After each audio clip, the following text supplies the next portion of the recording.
Medok'tan Garcinia Gel 8'de sağlığı sunar. Lale Suzan Karakış, 1981 yılında İngiltere'de doğdum. 1998 yılında da Marmara Üniversitesi Tıp Fakültesine girdim. Yaklaşık 25 yıldır da tıp sektöründe çalışıyorum. Şu anda kadın hastalıkları doğum uzmanıyım ve tüp bebekle ilgileniyorum. Tüp bebek benim ilgilendiğim konuda çok farklı bir alan aslında. Daha özel bir eğitim gerektiriyor ve tecrübe gerektiriyor. Ben de şu anda o konuda uzmanlaşmış durumdayım. Tüp bebek kimlere yapılır? Öncelikle hastalarımızı biz gördüğümüz zaman detaylı bir değerlendirme yapıyoruz. Öncelikle hikayelerini alıyoruz. Kaç senedir çocuk sahibi olmak istiyorlar. Bir çifte infertil diyebilmemiz için bir sene boyunca düzenli ilişkiye rağmen gebelik elde edememiş olmaları gerekir. Tabii yaş ilerleyince bu süre kısalıyor. 35 yaşın üzerinde 6 aydır beraberliğe rağmen, düzenli ilişkiye rağmen eğer gebelik elde edilememişse 40 yaş sonrasında da daha da kısa süreli yani 2-3 ayda elde edilememişse o zaman hastalarımızı değerlendirmeye alıyoruz. Altta yatan bir sebep var mı onu araştırıyoruz. Her zaman bulamıyoruz tabii ki ama bulamamamız demek illa bir problem yok demek değil. Sadece bizim yaptığımız tahliller, araştırmalar her zaman %100 ortadaki problemi ortaya koymakta yeterli olmayabiliyor.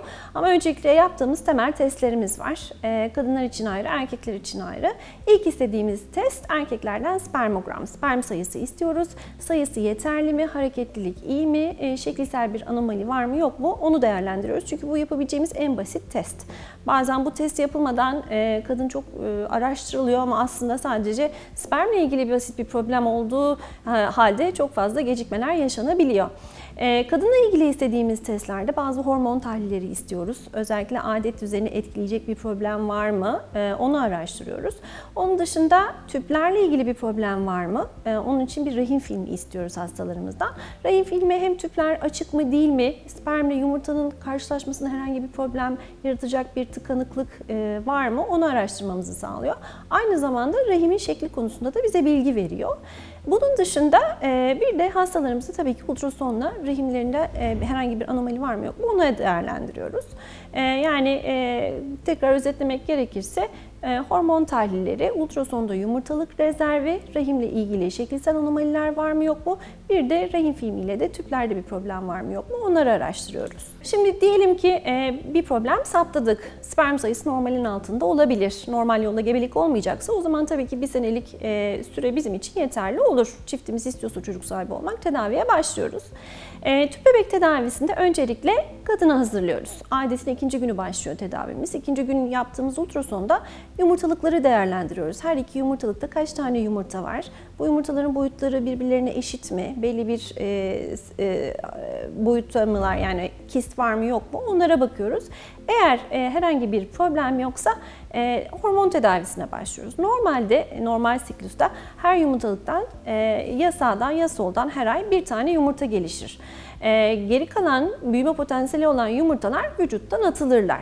Biz tüp bebekte bu büyüme potansiyeli olan bütün yumurtaları büyütmeyi hedefliyoruz. O yüzden normalde beyinden salınan FSH hormonunun daha da yüksek dozlarını uygulayarak tek yerine bütün yumurtaların gelişmesini sağlıyoruz.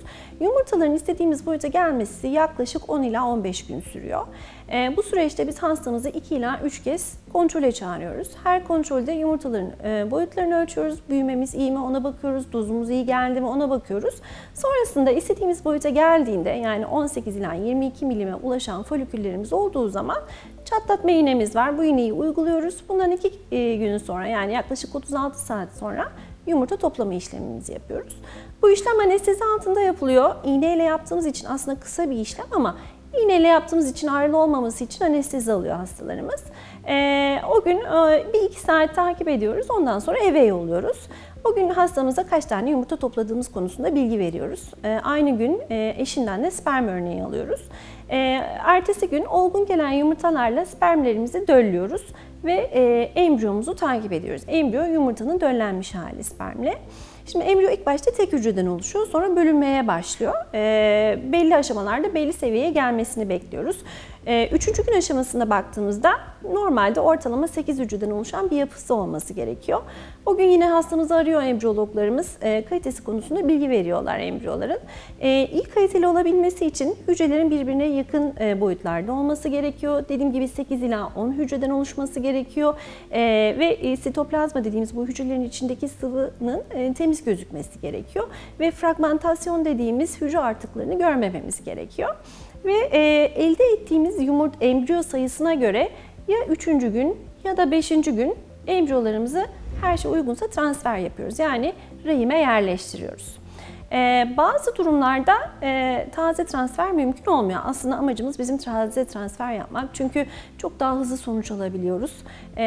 Dondurup da bir bekleme süresini geçirmek zorunda kalmıyoruz.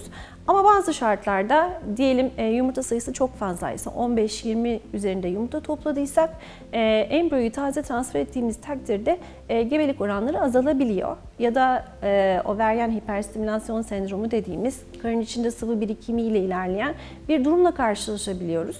Bu gibi durumlarda embriyoyu dondurup en erken bir sonraki adet döngüsünde transfer hazırlığına başlayabiliyoruz. Şimdi bazen embriyolarımıza genetik analiz yapabiliyoruz. Yani yerleştirmeden önce embriyoyu 5. ya da 6. gün blastokist dediğimiz evreye geldiği zaman embriyo 100-120 hücreden oluşan bir yapı oluyor. Bundan biz 4-5 tane hücre ayıklayıp analize yollayabiliyoruz. Bunu ayıklamayı yaptıktan sonra embriyoyu donduruyoruz ve ayıklanan hücreleri analize yolluyoruz. Normalde bir ay içinde sonucumuz çıkıyor. Bu analizde nelere bakılıyor?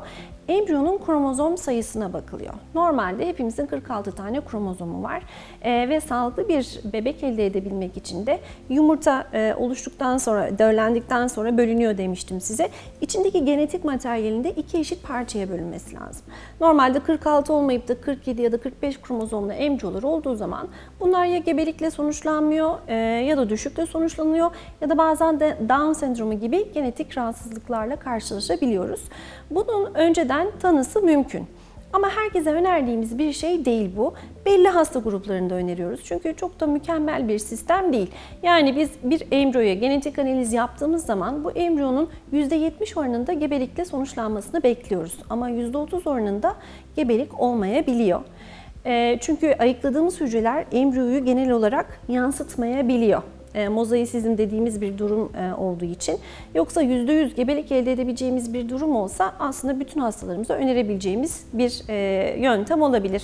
Kimlere öneriyoruz daha çok? 40 yaş sonrası gebelik isteyenlerde, çünkü yaş ilerledikçe yumurtanın 2 eşit parçaya bölünme olasılığı azalıyor. Yani yaş ilerledikçe kromozom sayısındaki anormalliklere rastlama olasılığımız arttığı için 40 yaş sonrası gebelik isteyenlerde bunu önerebiliyoruz. Bunun dışında tekrarlayan tüp bebek başarısızlığı olan hastalarımızda 3 kez deneme olduğu halde gebelik elde edemediysek ya da bilinen kromozomal anomalileri olan hastalarımızda bu uygulama bize çok iyi sonuçlar veriyor. Bunun dışında bir de tabii tekrarlayan gebelik kaybı olan hastalarımızda daha sağlıklı olduğunu bildiğimiz embriyoyu transfer edebilmek için bu yönteme başvurabiliyoruz. Embriyo dondurmayı biz kimlere yapıyoruz? Öncelikle taze transfer yapamadığımız hastalarımıza yapıyoruz. Embriyoyu şimdi biz tabii ki yumurtayla spermini dölledik, takip ettik. İyi kaliteli mi değil mi onu görmemiz lazım. İyi kaliteli ise ya 3. gün aşamasında ya da 5. 6. gün aşamasında embriyoyu sıvı nitrojen içerisinde donduruyoruz. Medok'tan Garcinia Jel 8'de sağlığı sundu.